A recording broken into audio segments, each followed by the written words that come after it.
கனவு அவசியமா?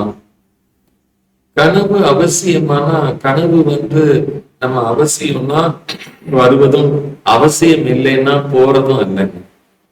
கனவு இயல்பா எல்லாத்துக்கும் எதை பற்றி வேணாலும் வந்து போகும். ஆனா அந்த கனவுக்கு ஒரு அடிப்படை உண்டு. பகல் முழுவதும் நாம் நல்ல காரியங்களில் ஈடுபட்டு கொண்டே இருந்தோம்னா அதனுடைய பதிவு, அதனுடைய மிகுதியானது மீதி இரவில் கனவாகும். அப்ப அந்த கனவு நமக்கு நல்ல கனவாக இருந்தால் நமக்கு நல்லது தானே, கெட்ட கனவாக இருந்தால் அதனால நமக்கு கெட்டது தானே. அதனால நினைவை நல்லதாக வைத்திருந்தால் போதும், அதனுடைய அடுத்த பாகம்தான் கனவு. அதனால கனவு காணணும்னு நீங்க ஆசைப்பட்டா கனவு ஒண்ணு வராது. அதனால கனவு எப்பொழுதுமே நல்லதா இருக்கணும்னா நினைவு அடிப்படையாக நமக்கு நல்லதாக இருக்கணும்.